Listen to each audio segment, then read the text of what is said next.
જો મિત્રો અમે દૂધની કોથળીઓ લાવીએ ને તો આવી રીતે પાણીથી ધોઈ દઈએ છીએ અને પછી જ ફ્રીજમાં મૂકવાની. રેગ્યુલર રાતના 12 વાગ્યા તો રાતના 11 સવા 11 ત્યારે દૂધ લાયા. કારણ કે હું દૂધ લેવા કોઈ દર વહેલું મોડું થાય ને તો હું દૂધ લેવા નહીં જતી.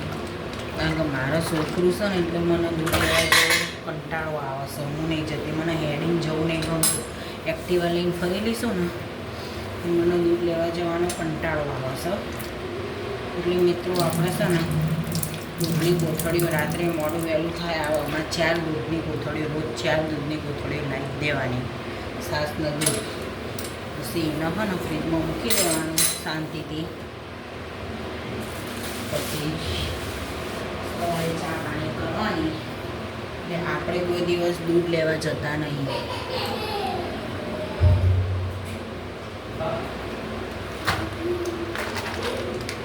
સારું જોવું પડે ને કાં તો કોણવાળી હોય તો ચો જવું નહીં.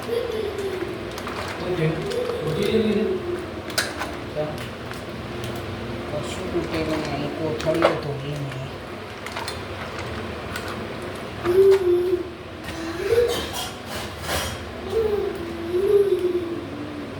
વિડીયો ચાલુ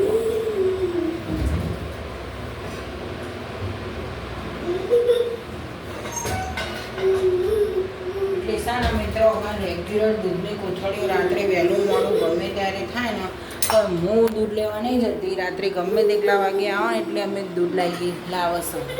ચમક હું આળસું છું. આપણે એક્ટિવામાં જે લઈએ અને આવડું સૂકવું હોય એટલે અમે બહાર નહીં જઈએ એટલે આપણે મોડા જ દૂધ આવે છે.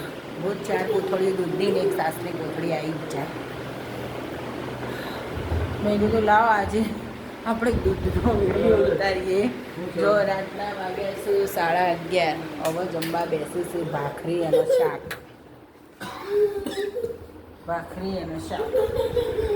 તો જય માતાજી, જય શ્રી કૃષ્ણ. આ નાસ્તામાં હું આવ્યું ભાઈ? રાત્રે કોક આવ્યું લાગે છે.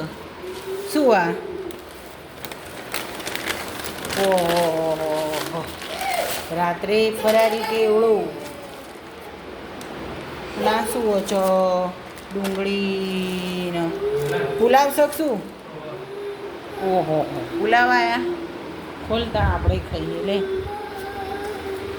ખોલ. એ રહી અંદર. હા રે ડુંગળી આવી રહી. ચટણી જ નહીં ખવાય.